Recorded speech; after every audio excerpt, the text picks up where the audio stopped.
Hello and welcome everyone. केवल 10 ही दिन बचे हुए हैं मध्य प्रदेश वन रक्षक एवं जेल प्रहरी की परीक्षा के लिए। अभी जो समय है नई चीजें पढ़ने का नहीं है, आपको अभी रिवीजन करना है। तो रिवीजन कैसे करें, किस तरीके से आपको स्मार्ट प्रिपरेशन करना है, तो मैं आपको पूरी प्लानिंग बताने वाला हूं कि किस तरीके से आपको सब्जेक्ट वाइज सारे क्वेश्चंस को सॉल्व करना है और इम्पोर्टेंट टॉपिक्स देखने हैं रिवीजन के लिए। ठीक है, तो चलिए शुरू करते हैं। सबसे पहले जो है आपको 8 से 10 घंटे तो रेगुलर पढ़ना ही पड़ेगा। इससे कम में आपका काम नहीं चलने वाला है।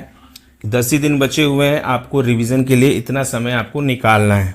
सब्जेक्ट वाइज जो समय है मैं आपको यहाँ पे बता दूं कि इस तरीके से अगर आप सब्जेक्ट वाइज डेली सारे सब्जेक्ट्स पढ़ते हैं तो आप डेफिनेटली जो है सारे सब्जेक्ट के इंपॉर्टेंट टॉपिक्स कवर कर पाएंगे। मैथ्स की अगर मैं बात करूं 2 घंटे का आपको टाइम इसमें निकालना है रोज। इंग्लिश में 1.5 घंटे का टाइम रहेगा। हिंदी में 1 घंटा आपको निकालना है। जीके में 2 घंटे आपको निकालने हैं। तो ये जो है आप अपने हिसाब से डिसाइड कर सकते हैं, कम ज़्यादा समय आप कर सकते हैं, लेकिन कोशिश करिए कि रोज सारे सब्जेक्ट्स आप कवर करें, सारे सब्जेक्ट्स को पढ़ने की आदत डालें। ऐसा ना करें कि आप जो है आज के दिन सिर्फ मैथ ही पढ़ेंगे, कल के दिन आप सिर्फ साइंस ही पढ़ेंगे, ऐसा ना करें।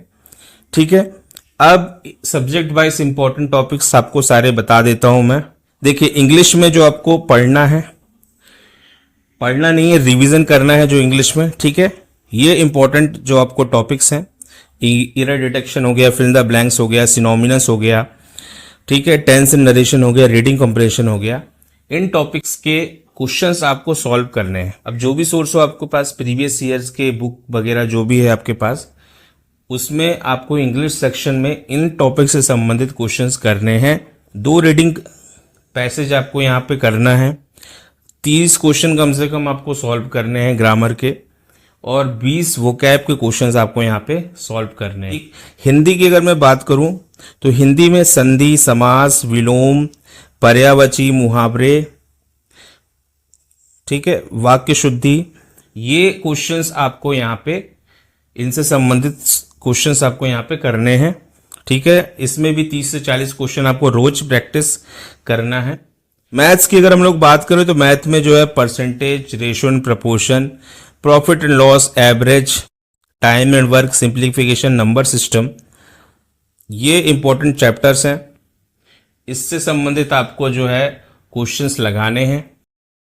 जो भी आपके पास अवेलेबल बुक सोर्स है, उस बुक सोर्स से आपको ये क्वेश्चंस को सॉल्व करने हैं। ठीक है, जीके की बात करूं तो उसमें मोस्टली एमपी जीके ही आता है, तो एमपी जीके अच्छे से करना है आपको, और करंट अफेयर्स के क्वेश्चंस पिछले 6 महीने के आपको उसमें करने हैं।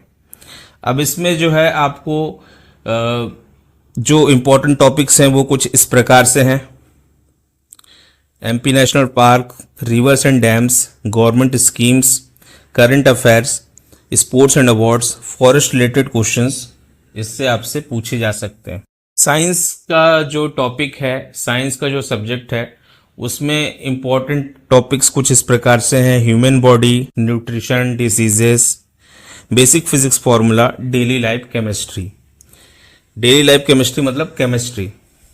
तो 10वीं के लेवल का इसमें आपका साइंस पूछा जाएगा। तो 10वीं के लेवल की जो आपके पास बुक्स पड़ी हैं 9th और 10th की साइंस की, वो आपको अच्छे से पढ़ लेनी है। अभी तो आपके पास पढ़ने का समय गया, आपको अभी इसमें रिवीजन करना है। ठीक है, जो भी आपने पढ़ा है उससे संबंधित आपको जो है रिवीजन करना है, लेकिन ये टॉपिक से आपको ज़्यादा फोकस करना है। इन टॉपिक्स पे आपको ज़्यादा ध्यान देना है। मॉक टेस्ट की अगर हम लोग बात कर लें तो मॉक टेस्ट आपको जो है रोज देना है। लास्ट के 5 दिन जो बचेंगे, आखिरी 5 दिनों में आपको जो है दिन में 2 मॉक टेस्ट लगाने हैं। कोई भी आप टाइम डिसाइड कर सकते हैं। सुबह के टाइम आप डिसाइड कर सकते हैं या तो शाम के समय आप डिसाइड कर सकते हैं, लेकिन मॉक टेस्ट आपको रेगुलर लगाने हैं। मॉक टेस्ट लगाने का फायदा ये होता है कि आपको एक्चुअली में समझ में आता है कि कौन सा टॉपिक्स आपको नहीं बन रहे हैं। आपको ये भी समझ में आता है कि समय, टाइम का मैनेजमेंट कैसे करना है, क्योंकि आपके पास लिमिटेड टाइम होता है और लिमिटेड टाइम में आपको क्वेश्चंस करने रहते हैं। और इस बार माइनस मार्किंग भी है, तो माइनस मार्किंग के हिसाब से आपको क्वेश्चंस लगाने हैं, तो मॉक टेस्ट का रोल बहुत बढ़ जाता है इसमें। आपको लास्ट के 3 दिनों में आपको क्या करना है, जो आखिरी के तीसरे दिन में आपको फुल रिवीजन, दूसरा दिन जो है उसमें मॉक टेस्ट और फॉर्मूला रिवीजन, और लास्ट के दिन में सिर्फ आपको जो है हल्का फुल्का रिवीजन करना है और प्रॉपर नींद लेनी है। अब इसमें एग्जाम में आपको क्या टारगेट करना है, कितने मार्क्स का टारगेट करना है। जनरल कैटेगरी में अगर मैं बात करूं वन रक्षक की, तो 70 से 80 के बीच में आपको टारगेट करना है, और जेल पहरी में 75 से 85 के बीच में आपको टारगेट करना है। आशा करता हूं ये वीडियो आपको पसंद आया होगा।